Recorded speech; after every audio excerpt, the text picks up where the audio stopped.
ГСП онлайн. Городские новости сейчас.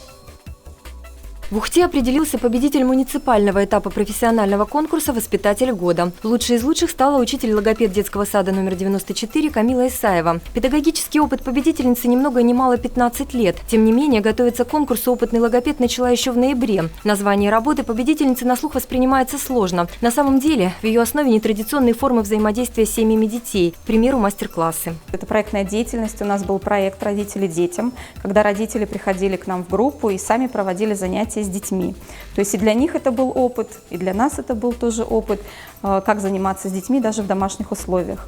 Затем у нас была такая нетрадиционная интересная форма, как литературный флешмоб. То есть в течение недели, каждый день воспитанники вместе с родителями дома читали каждый вечер сказки. Выступления многих участников отличались методическими находками и оригинальностью. Выбирали из 11 претендентов. Каждый прошел 3 конкурсных испытания: презентация работы, занятия с детьми младшего возраста, мастер-класс. К третьему туру было допущено лишь 5 участников. Уже в апреле победительница представит свою работу на республиканском этапе конкурса в Сыктывкаре. Кто знает, быть может, именно ухтинский логопед Камила Исаева станет лучшим воспитателем в республике.